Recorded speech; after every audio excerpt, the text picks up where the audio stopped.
Shalom everybody, how's it going? Today we're reading from the 5th book of the Bible, chapter 6. Hear, O Israel, the Lord our God, the Lord is one. Love the Lord your God with all your heart and with all your soul and with all your strength. If John 3:16 is the most important verse in the New Testament, then this is the most important verse in the First Testament.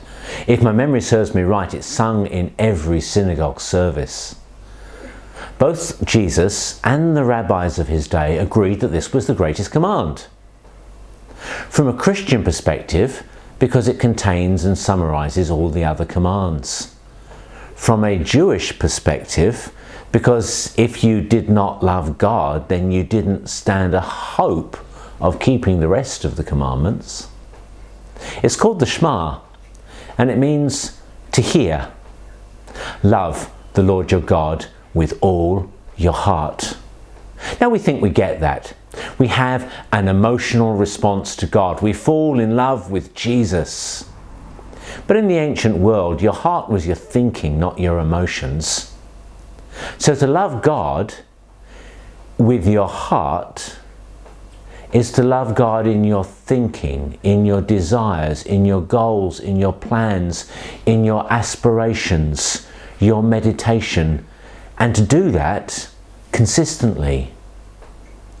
So how do I do that? Love the Lord your God with all your soul. The word soul here is nephesh.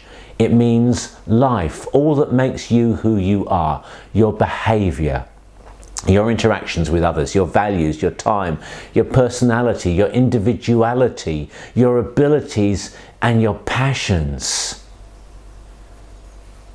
How do I do that?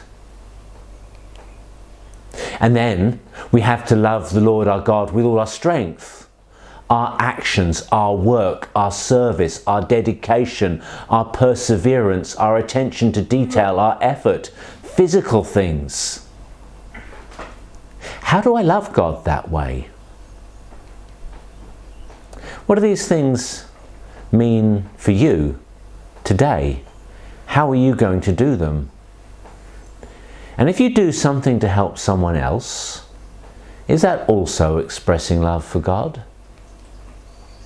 Now the passage is fascinating. If you read on, you'll find reference to all the things that are important for our relationship with God.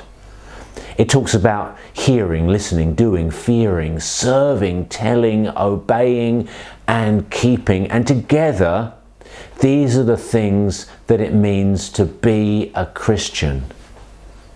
But none of them is the greatest command. The greatest command is to love God. Your job today is to figure out how you're going to put this verse into practice. How it is that you're going to love the Lord your God with all of your heart. How it is that you're going to love the Lord your God with all of your soul. How it is that you're going to love the Lord your God with all of your strength.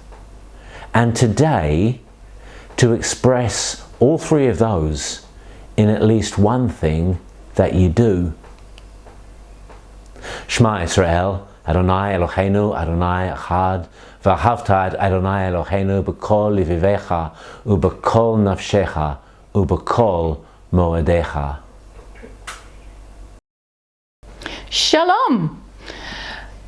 Oh, what? You can't get that verse for me, Ray. It's the 5th book of the Bible that I can't say.